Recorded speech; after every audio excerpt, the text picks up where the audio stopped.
30 East Drive. An ordinary house with a brick facade, nothing special, except for the evil lurking inside. This is where the Pritchards lived. Jean, Joe, and their children, Philip and Diane. They didn't know it yet, but they were moving into a nightmare called the Black Monk. Pontefract, a quiet town steeped in history but hiding a dark secret. The Black Monk haunted these streets, a spectral entity shrouded in darkness. The Pritchards were about to become part of its legend. Their normal life was about to be shattered. It started subtly, strange noises, cold spots, a feeling of being watched. Jean noticed it first, a mother's intuition. Something was wrong in the house. Joe dismissed it. Just an old house settling, he'd say, but he'd soon realize his mistake. The Black Monk was already making its presence known. The air grew heavy, a suffocating presence filled the house. Whispers seemed to emanate from the walls, indistinct but laced with malice.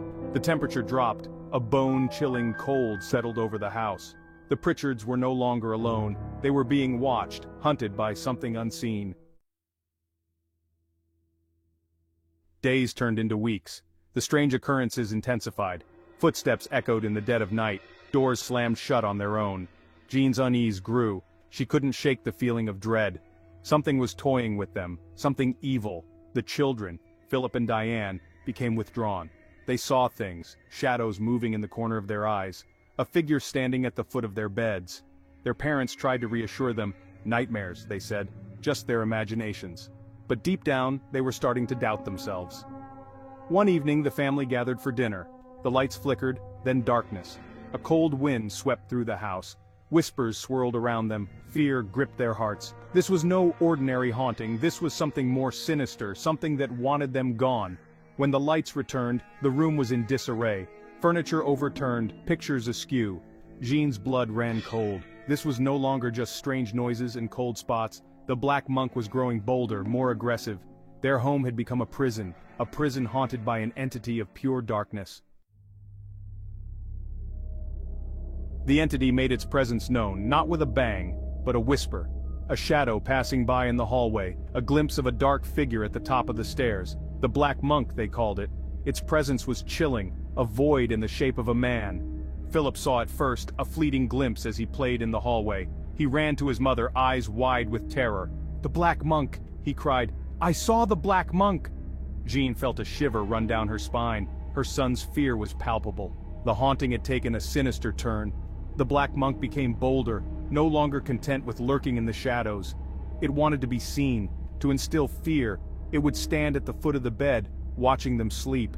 Its eyes glowed red in the darkness, a terrifying spectacle that left them paralyzed with fear. The family was trapped, living in a constant state of terror. Each day brought new horrors. The Black Monk was relentless, tormenting them day and night, whispering threats in their ears, moving objects around the house. The Pritchards were living a nightmare, and there seemed to be no escape. The haunting escalated. Objects flew across the room, furniture moved with a life of its own. The Black Monk was toying with them, enjoying their fear. The walls became a canvas for the entity's rage. Scrawled messages appeared, threats, warnings. The house was a battleground. One night, Jean woke to a blood-curdling scream. It was Diane. The Black Monk had her pinned to the bed, its cold skeletal hand clamped over her mouth. Jean rushed to her daughter's aid. She beat at the entity with all her might, but her blows passed right through it. The Black Monk turned its fiery eyes on Jean. A growl emanated from its depths. Jean felt a surge of terror, but also a mother's fury. She wouldn't let it hurt her daughter. She grabbed a crucifix from the wall and held it up. The entity recoiled, hissing like a serpent. It vanished into thin air. Diane was safe for now, but the experience left her traumatized. The Black Monk had shown its true power. It wasn't just a mischievous spirit, it was a malevolent force bent on causing harm. The Pritchards were outmatched. They needed help. Section 5, Objects Take Flight. The house became a whirlwind of paranormal activity. Objects flew across rooms with impossible force. Pictures crashed against the wall. Furniture danced on its own. The Black Monk was putting on a terrifying show, a macabre ballet of fear. Cups levitated from the table, hurled towards family members with deadly accuracy. Books flew from shelves, their pages rustling like whispers in the wind. The entity seemed to delight in their terror. It fed off their fear, growing stronger with each passing day. One evening as Joe sat reading, a heavy armchair lifted off the ground. It hovered in mid-air for a moment, spinning slowly. Then with a deafening crash, it slammed into the wall just inches from where he sat. The message was clear. The Black Monk was in control. The family lived in a constant state of siege. They never knew what would happen next. What object would become a projectile? What corner held the Black Monk's lurking presence? Their once peaceful home had become a prison of fear, a place where the laws of nature no longer applied. Section 6. Unexplained Forces. The Black Monk's reign of terror continued. It seemed to delight in tormenting the Pritchards. Invisible hands pulled their hair, shoved them on the stairs, whispered threats in their ears. The family was living in a waking nightmare. One day Diane was playing in her room when she felt a cold hand on her shoulder. She turned to see the Black Monk standing behind her. Its eyes burned into her soul. She screamed, but no sound came out. The entity leaned in close, its rancid breath hot on her face. Then, just as suddenly as it appeared, it vanished. Word of the haunting spread through Pontefract. Neighbors whispered about the Pritchard family, some offered sympathy, others scoffed at their claims. The family was isolated, trapped in their own personal hell, with no one to turn to for help. Joe, once a skeptic, was now a believer. He had seen too much to deny the truth. The Black Monk was real, and it was tormenting his family. He vowed to protect them.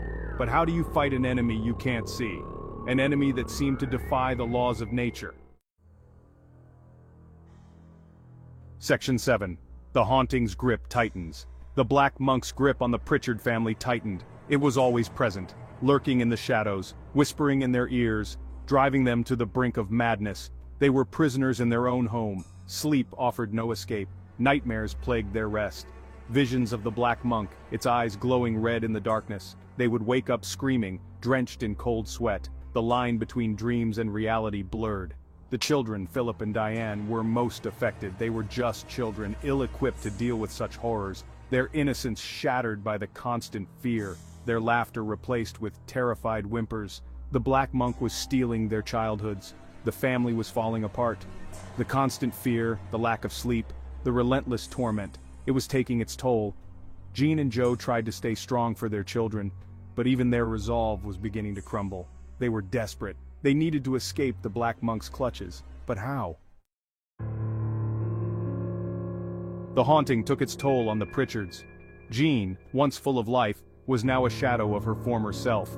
Her eyes, once bright, were now clouded with fear. The constant strain of living with the Black Monk was breaking her. Joe, the strong father, felt helpless. He couldn't protect his family from this unseen terror. His frustration grew with each passing day.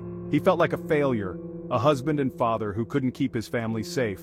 The children, Philip and Diane, retreated further into themselves. Their laughter, once a constant in the house, was now a distant memory. They were haunted by nightmares, their young minds unable to comprehend the horrors they were witnessing. The Black Monk had driven a wedge between them. Their once happy home was now filled with fear and suspicion. They were no longer a family. They were individuals, each struggling to survive the nightmare, each praying for the day when the Black Monk would finally leave them in peace. Desperate, the Pritchards sought help. Priests performed blessings. Paranormal investigators documented the strange occurrences. But the Black Monk remained, unyielding. It seemed nothing could stop its reign of terror. Cameras clicked, capturing fleeting glimpses of the entity. Recorders whirred, capturing its guttural growls and chilling whispers, but the evidence was inconclusive. The Black Monk remained an enigma, a creature of darkness that defied explanation. Psychics offered their insights. They spoke of an ancient evil, trapped within the house, a vengeful spirit, seeking retribution. But their words offered little comfort. The Black Monk continued its torment, unfazed by their attempts to understand it. The family was at their wits' end. They had tried everything, but the Black Monk remained. Their home was no longer a sanctuary. It was a prison, a place of fear and despair. They were trapped at the mercy of an unseen evil. One stormy night, the Black Monk's fury reached its peak. The house trembled with its rage. Objects flew across rooms with terrifying force. The family huddled together, bracing for the worst. This felt different, final. The entity materialized before them. Its eyes burned with unholy fire. Its presence filled the room, suffocating them with its malice. The Black Monk had come for them, and this time it seemed there would be no escape. Suddenly Philip, the youngest of the family, stood before the entity, his small frame trembling but his eyes filled with a strange calm. He spoke to the Black Monk, his voice soft but steady. He spoke of forgiveness, of understanding, of the need for peace.